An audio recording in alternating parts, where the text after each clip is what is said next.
Hello, Chester County. Hope everybody's doing well after Labor Day and everybody's back to school and we're getting back into the swing of things. And can you believe it's fall already? Not officially, but it's after Labor Day and leaves are starting to fall here in Chester County. So Chris Lagarde wanted to reach out to you guys with a quick market update for the team so everybody can hear what's going on in Chester County with our database and the folks that we love. So just a reminder, we exist to help our clients, our team members, their families, and our communities achieve abundant life through excellence in real estate. So we're here to help you with all of your real estate needs and do that at the highest level. So market-wise, market's an interesting place. So nationally speaking, we're seeing, and actually we see this here in Chester County, a 20% reduction in activity. So there are 20% less homes that have been sold year to date. We expect to see that through the end of the year than were last year.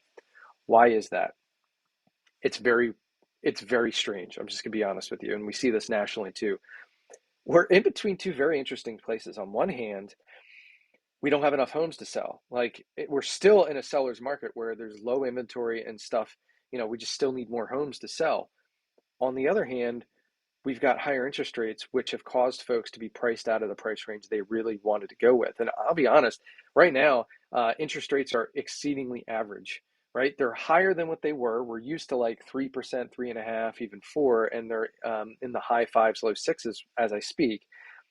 And while that might seem high, it's actually very average when you look at the historical average. I put up a post on Facebook from like the last 50 years and it was like, hey, what were the interest rates when you were born? I think for me, when I was born, it was in like the teens, the mid-teens, like 15, 16%. So anyway, interest rates are causing buyers to kind of hold back. So on one hand, buyers are hesitant because they're seeing the interest rate goes back, which creates some fear in them. And in some cases that might be right. But on the other hand, there's still not quite enough homes on the inventory for us to sell. And I just wanted to share this graphic with you that our team creates every month and just kind of talk you through some of this. And so, like I said, we're seeing in August, we saw a 29% decrease in activity. And in some cases, that might be a good thing. But I think in this case, we're just seeing a cooling off of the market because of buyers. And there's just not a lot at their price range that they want to see. So prices also haven't come down. Again, this is the odd thing about the moment or the market at the moment. There's 35% less homes on the market compared to this time last year, which again, just that weird juxtaposition where we're at. Inventory accumulation, again, juxtaposition. We're seeing 15% the 15% less inventory accumulation. And so if no new homes came on the market, how quickly would we sell out of that? Well, it'd be a little less than a month, right? And that's 15% compared to last year. Again, which is just a weird place to be in because the market is cooling. Don't get me wrong. We're actually seeing inspections come back, right? And people, homes are sitting on the market for more than a hot second. So the market is cooling off, but it's not going to be 2008. It's just not. It's just going to be a very different market. And it's going to take a professional to help you navigate through how do we do this. The average sales price is up 12% over last year, which is also something to really keep in mind. If you're selling, it's still a great time to sell. You're going to get the most for your home that you have ever in history. It's worth more now today.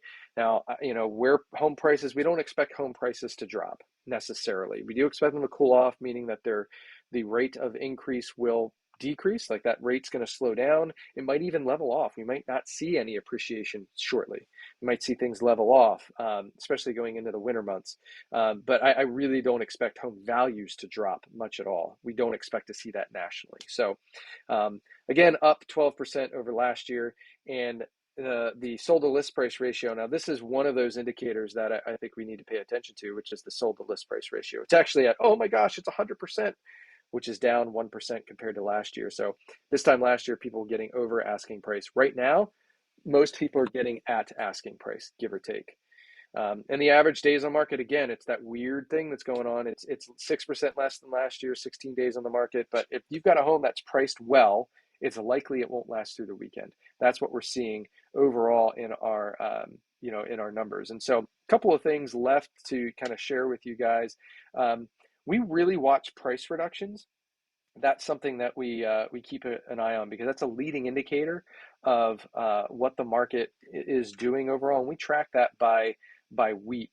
to be honest with you. And so I want to share this piece of data with you. We're not seeing anything like super crazy or concerning, but we do see a few things just to pay attention to, right? When you look at total price reductions by the week, starting back in April, we did see a huge uptick in the beginning of August, which we've felt as a real estate business in that August kind of came to a grinding halt.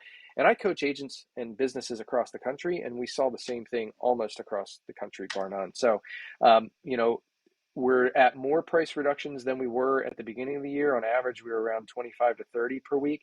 Now we're seeing 50 to 60. So that's an indicator that the market is slowing down.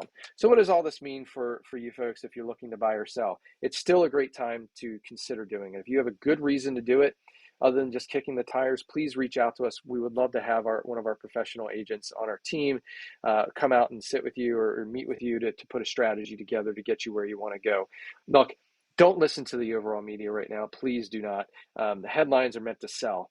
They're not meant to grab your eyeballs. They're not meant to give you a lot of facts.